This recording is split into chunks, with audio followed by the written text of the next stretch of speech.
Okay, so we're back with part 2 of Lewis and his canyon riding extravaganza.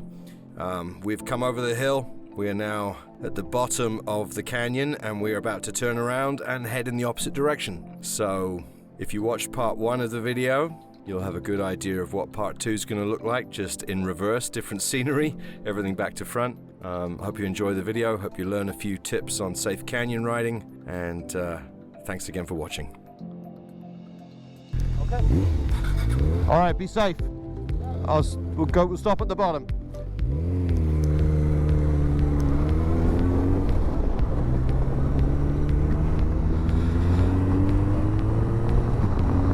Next thing we talked about was throttle control. We need quick throttle reactions, but everything's got to be smooth. You got to be smooth on the brakes, smooth on the throttle. So for the throttle through the turns, staying on that throttle, keeping power to the back tire. That way you've got maximum traction and you're sticking to the road better. All right, so in the opposite direction, back up and over. Part of having good throttle control is obviously staying relaxed in your shoulders and arms and not tensing up. If you tense up in your shoulders and your arms, all of that tension gets translated to the throttle and to the handlebars, which can basically turn into a jerky, unstable, not a smooth ride. Very important to try and keep it smooth. Gravel on the road there.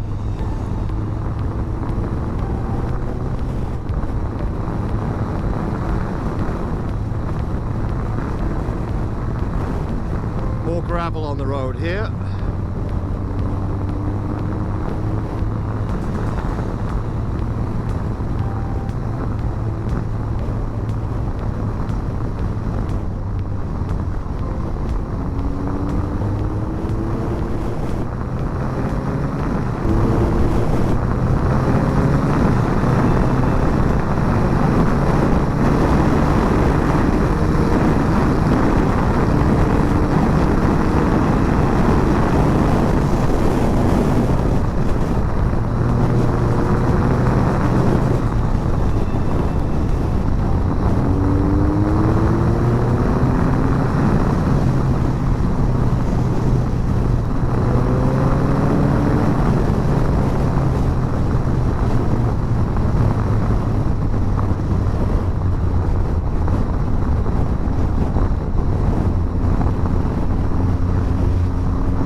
Now here's a good example of riding behind a car on a canyon road. Obviously a motorcycle can go a lot faster through the curves, but we have a double yellow, which is our invisible barrier wall, which we are not allowed to cross for safety reasons. So if you are in this situation, the safest thing to do is just pull back, enjoy the ride and cruise. It's very possible the car driver will slow down and pull over, allow you to pass, but if they don't, please don't overtake on a double yellow line. It is highly illegal to cross that double yellow line. Worse than that, it's just really dangerous. Going wide in the corner gets you very hurt, or worse, killed.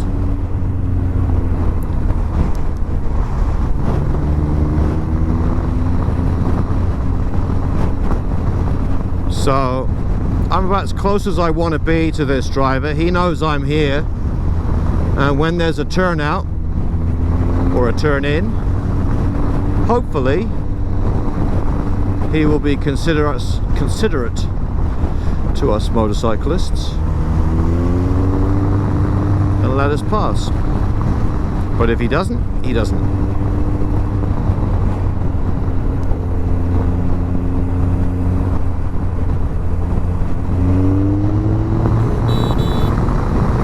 And he just let us through, which was very nice of him and considerate. So if you're patient and you wait for a nice turnout, 9 times out of 10 the car driver will let you through, unless they're in a Porsche.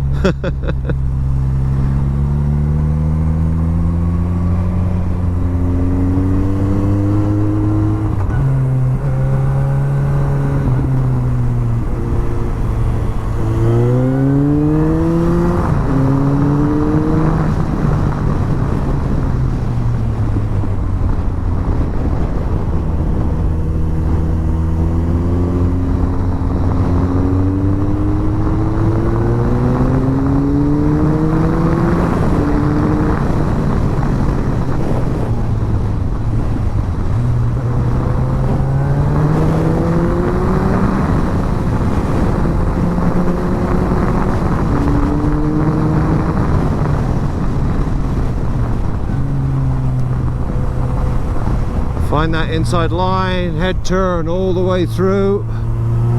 Power back on, roll off. Turn your head, look through the curve. Coming into the late corner and braking, downshifting, off the brakes, back into it. Brake, off the brake, back into it. Brake, off the brake, back into it. Keeping traction on.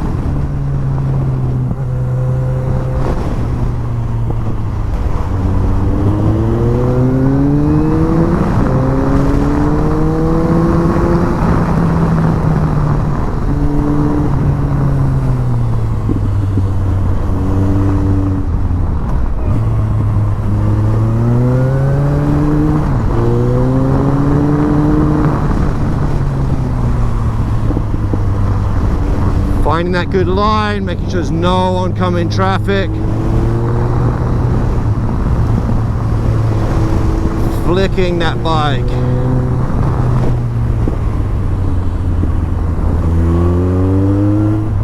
Oh, nice big lump of something in the road there.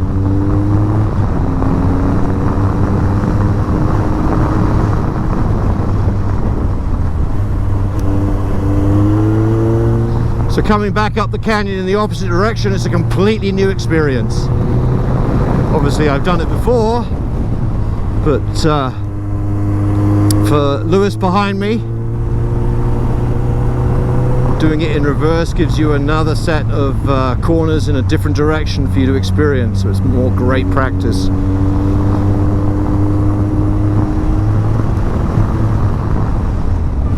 Tight switch back here, inside line, push, push, push, push, push, head turn and roll on.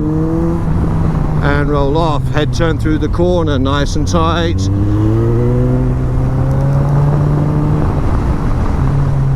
Inside line.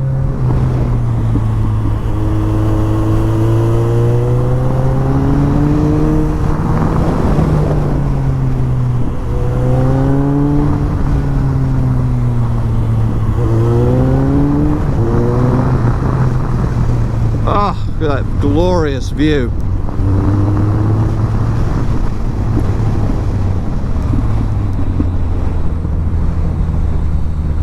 My trail braking into that corner.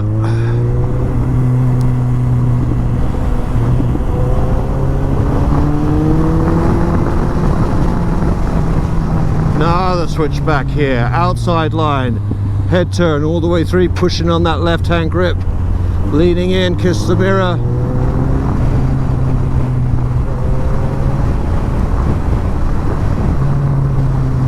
Motorcycle suspension is getting a serious workout.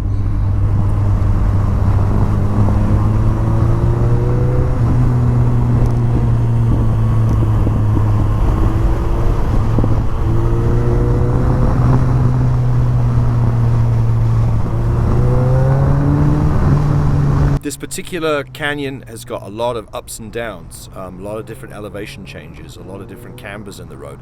There is literally a little bit of everything in this canyon ride. It's 15 miles in each direction. Basically, we'll test you.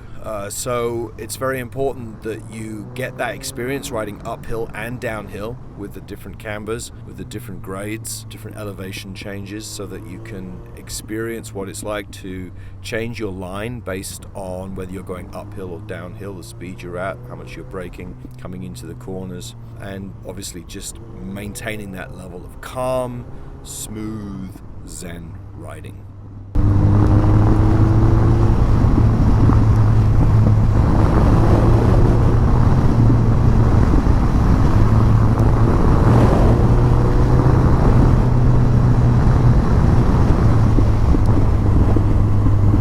So more than a physical workout, which it does give you, especially your wrist, clutch and brake hands, it's a mental workout. This requires an enormous amount of concentration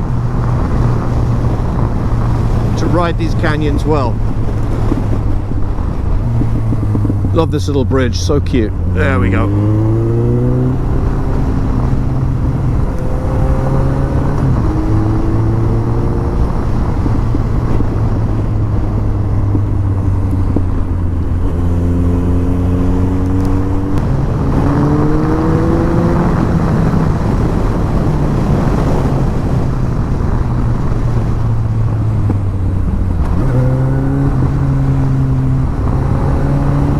It's so easy to make a mistake on these roads.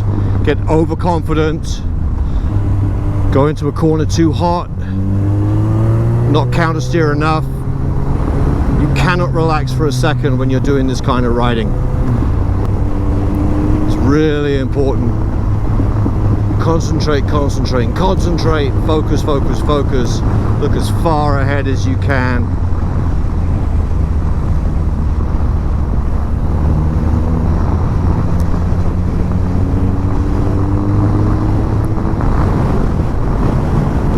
One of those falling rock signs, and they're not kidding. These canyon walls drop rocks all the time. Today on this ride, haven't seen many, but they are there. They are definitely there. And if you're unlucky enough to come around a corner and there's a bloody great boulder in front of you, be ready to swerve or straighten and brake.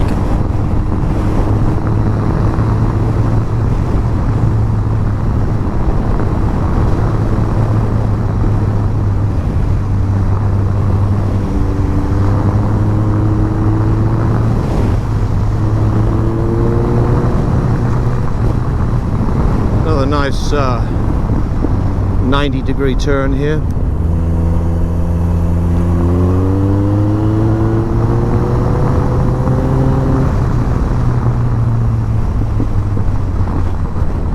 This one switches all the way back. Whoa.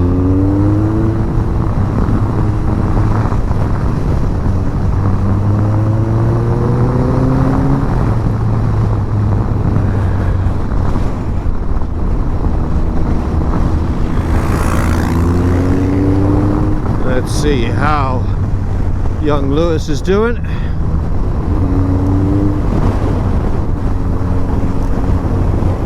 Nice body position, good setup, braking through the corners, staying on the throttle. Something else we discussed was the road surface. Now we're very lucky here, this particular road is pretty well looked after. There are a bunch of signs on the side of the roads that say falling rocks on cars, look out. And I have ridden this many times where there are big rocks, small rocks, gravel, sand. There's tar snakes that you need to look out for. There are a few potholes. There is some uneven surfaces that you need to watch for. Occasionally you'll get ground squirrels running across the road. I haven't seen any bigger animals than that, but up here we've got deer and possum and raccoons and all sorts of slightly larger mammals that do run across the roads. But the most common ones are ground squirrels, which basically if you see one and you're heading towards one, don't swerve, just hit it. If you're going to hit it, you're going to hit it. It is what it is. It's not going to make you put down. They're tiny compared to the weight and velocity of a motorcycle traveling towards it. And 99.9% of the time, if you do have a ground squirrel in front of you, it's going to run in the opposite direction. They're very good at getting out of the way. So I told him not to worry about those things. Just worry about his position on the road and staying upright.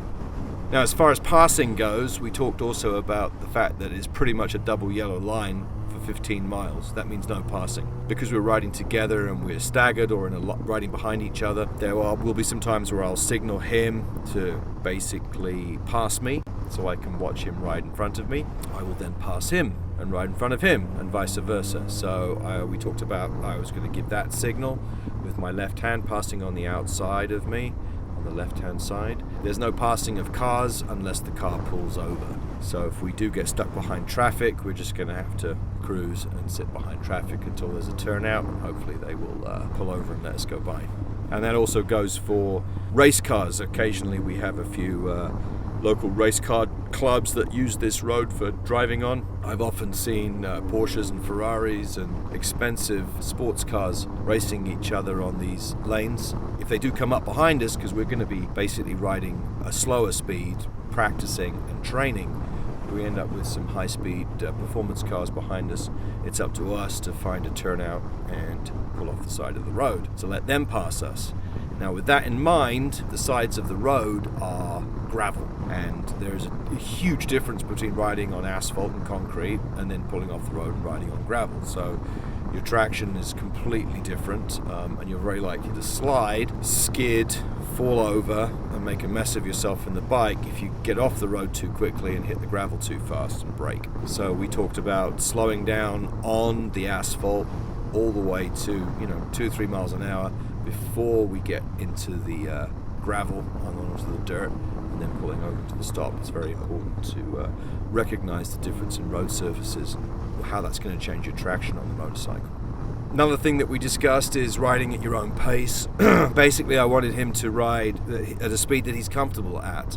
I wasn't going to go crazy and race all the way down. The whole point was to ride slowly and carefully, ride at a comfortable speed that he was comfortable at, that I was comfortable at having him ride with me, so that I could follow him and watch him and he could follow me comfortably. There's no good me roaring ahead at 70 miles an hour and he's behind me at 40. He just won't be able to keep up.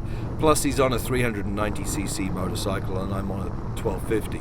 His 50 horsepower doesn't really compete to my 100 horsepower. So it's not to say he can't keep up with me, it just means to say I've got a much, much bigger, more powerful motorcycle and I've got a lot more experience riding these canyons. So the most important thing for me is that he builds his confidence and feels as though he can keep up with me at a sensible, comfortable speed, not over riding the canyon, not trying to go faster than he's comfortable doing, and to use it as a really positive learning experience. I recommend that he rides at about 50% of the speed that he thinks he can go at. If he thinks he can do 50, he should be doing 25, and so on, and basically build on that. As his confidence increases, so will his speed.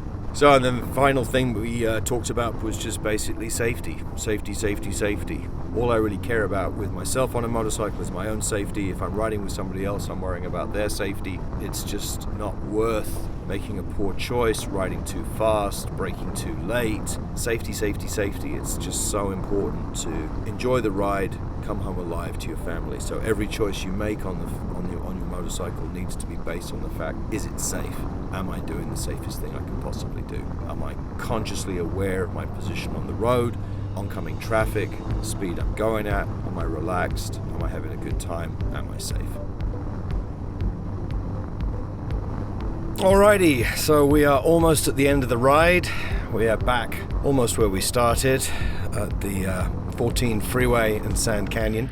And the end of the ride, 15 miles of amazing canyon riding in both directions.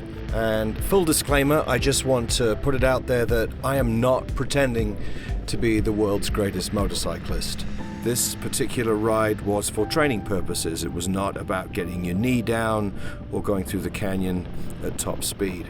This was a training ride for a new rider who had very, very limited canyon experience and wanting to get some training from someone who is more experienced. Yes, I've got 40 years of safe riding under my belt. I am a motorcycle instructor with the California Motorcycle Safety Program, and I train people to ride safely. I am a student of Lee Parks and his book, which I highly recommend you read, called Total Control, and also Greg Weidmar, Moto Jitsu. He is a mentor of mine. He also has a fantastic book called Moto Jitsu Master Riding Program. So if you're interested in finding out more, learning more, reading up on what it takes to become better and safer as a motorcyclist, I recommend you check out those books. Fast Eddie's YouTube channel is excellent for safety training videos and riding videos. Highly recommend that. So get out there and practice. Get as much training as you need. Continue to train and practice. When you're done practicing, go practice some more. But most importantly, please wear all your gear, all the time, whenever you get on the bike. Ride safely, guys and girls, and come home alive. Thanks for watching.